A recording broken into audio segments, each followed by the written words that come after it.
Za $1700 na mesec. Susan Wojcicki, kasnejša šefica YouTuba. Prav ta. Takrat je delala pri Intelu, postala je 16. zaposlena pri Googlu, zgodbe se res prepletajo. Kakšno pa je bilo vzdušje v tisti Googlovi garaži? Klasično startupovsko bi rekel. Mize iz vrat na stojalih, ping-pong miza, modra preproga, nekaj računalnikov, celo pes od Vojčikijeve Joška. Intenzivno delo, ampak tudi sproščeno. Kako pa sta financirala vse skupaj na začetku? Prvi večji ček, $100,000, jim je napisal Andy Bechtolsheim iz Sun Microsystems, še preden sta formalno ustanovila podjetje. Napisal ga je na Google Inc. Ja, tako da sta morala hitro ustanoviti podjetje, da sta ga lahko unovčila. Kmalu zatem pa sta dobila 25 milijonov odkavanega kapitala. In potem so se preselili iz garaže. Obstaja tudi zgodba, da sta ga skoraj prodala. Ja, da naj bi ga ponudila podjetju Excite za $1 milijon, pa naj bi ti zavrnili. Danes se sliši noro. Neverjetno. No, Google je potem zrasel v Google, Gmail, Maps, Android, Alphabet.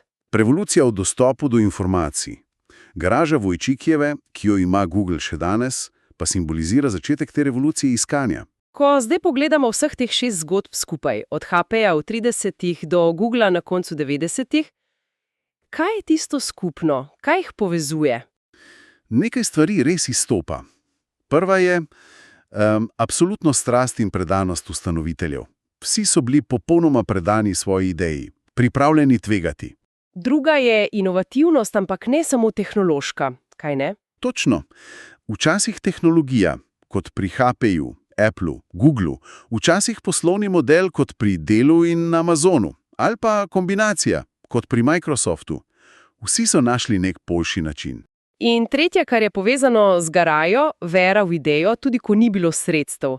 Garaža samo po sebi ni čarobna. Ne, seveda ne. Je samo prostor. Ampak postala je simbol. Simbol možnosti, da lahko uspeš tudi brez velikega kapitala na začetku. Simbol svobode eksperimentiranja. Nekakšna tehnološka verzija ameriških sanj. Kaj pa te zgodbe pomenijo danes? So samo lepe anekdote ali imajo še kakšno sporočilo? Mislim, da imajo. Upominjanjo nas, da se velike stvari pogosto začnejo na majhno, v neuglednih prostorih, in da so vztrajnost, vizija reševanja problemov morda pomembnejši od začetnega kapitala. Lahko so navdih. To pa naj jo pripelje do zadnjega vprašanja, morda malo za premislek. V današnjem svetu startupov, kjer dominirajo veliki vlagatelji, inkubatorji, globalne korporacije, ali ta garažni mit sploh še živi? Je še možno začeti tako? Odlično vprašanje. Morda fizična garaža ni več tako pogosta. Ampak kaj je sodobna garaža?